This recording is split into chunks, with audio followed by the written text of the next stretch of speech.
é o terceiro amazonense preso aqui no Ceará. Inclusive, na época, a gente fez a cobertura, que foi no dia 1º de outubro, que foi feita em uma coletiva na Delegacia de Combate ao Crime Organizado, e a gente perguntou, inclusive na época, se havia relação entre a prisão deste homem, que era o Tiago Mineiro, e um outro preso no dia anterior. Até então não havia nenhum tipo de ligação, porém as investigações ainda estavam sendo aprofundadas.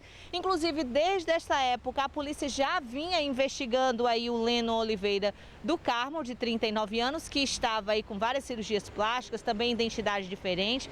Já vinha sendo investigado há 3 meses aqui no Ceará e foi preso aí depois de 2 dias de campana da polícia lá na praia do Icaraí, que foi exatamente esse ponto em que ele foi preso. Como é que foi a situação, né, para a gente entender melhor toda essa história? O Leno Oliveira do Carmo, de 39 anos, estava utilizando uma outra identidade, Ailon Soares Cardoso. Ele estava aqui com a família, vivendo uma vida confortável, inclusive esse é um ponto em comum também com os demais presos aí do mês de outubro.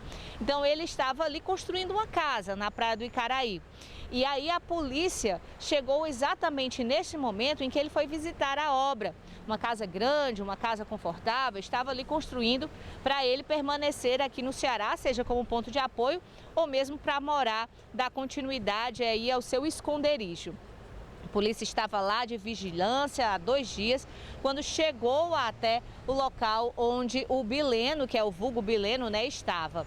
E aí ele foi preso, ele é apontado aí por diferentes crimes lá no Amazonas. Inclusive, quem fez essa prisão foi a Secretaria de Segurança Pública do Amazonas, que estava com policiais aqui no Ceará em busca dele.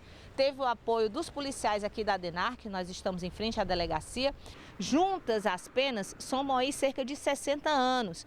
Ele é apontado, né, como traficante, né, responsável por diferentes crimes de tráfico de drogas, assassinatos. Inclusive, o nome dele é citado como relacionado àquele massacre que houve no estado do Amazonas, exatamente em janeiro de 2017, lá no complexo penitenciário Antônio Jobim, quando mais de 50 presos foram assassinados naquela época. Naquele mesmo período, ele saiu da prisão do Amazonas, foi transferido para um de segurança máxima em Mossoró, permaneceu pouco tempo e voltou para o Amazonas. Quando chegou no Amazonas, a justiça deu aí a ele o benefício de prisão domiciliar com tornozeleira eletrônica. Foi exatamente nesse momento, né, e ainda em 2018, que ele aproveitou, arrancou a tornozeleira eletrônica e fugiu do estado, e até então, muito provavelmente, já escondido em outros locais, depois vindo aqui para o Ceará, onde estava há pelo menos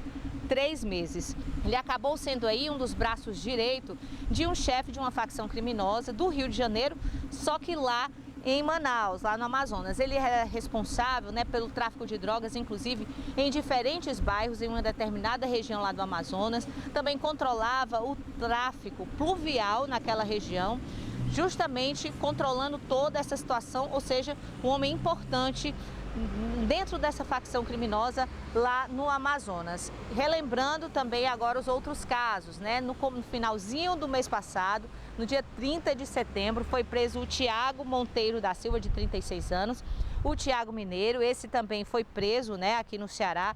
Ele estava no bairro Cocó e ele era apontado como um dos maiores distribuidores de drogas do Amazonas. Não sabemos se esses casos têm relação. E um dia antes da prisão do Tiago Mineiro, foi preso o Fábio Barbosa de Souza, conhecido como Fábio da Feira. Ele estava em um apartamento no Vicente Pinzon e também apontado como um dos líderes de tráfico de drogas na região metropolitana de Manaus.